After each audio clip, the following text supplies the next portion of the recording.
Koli sot në momentin që flasim, si është situata me krimin në Shqipëri? Qa më thuash në vija të përgjithshme dhe me fjalë të thjeshta që ta kuptojnë dhe njerëzit që nuk merren fare me këtë gjë dhe nuk.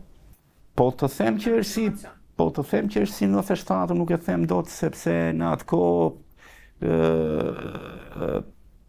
nuk i kishte armët, i kishte kushdo, polici nuk, po megjithatë prap policia punonte.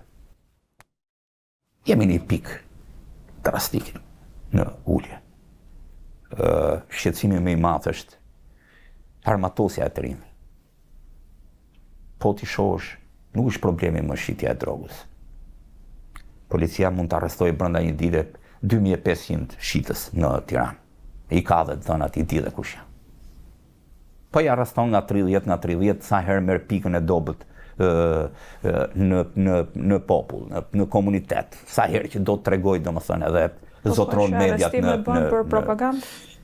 Besoj se po dojë t'i arreston 2500, jo 25. I ka gjitha dhënat. Të gjitha. Ka një hartë digital atje, ku çdo kush i shet, është me inteligjencë policore. Po thua që policia është në pikën e saj më të dobët? Ndër pikët më të dobëta të historisë.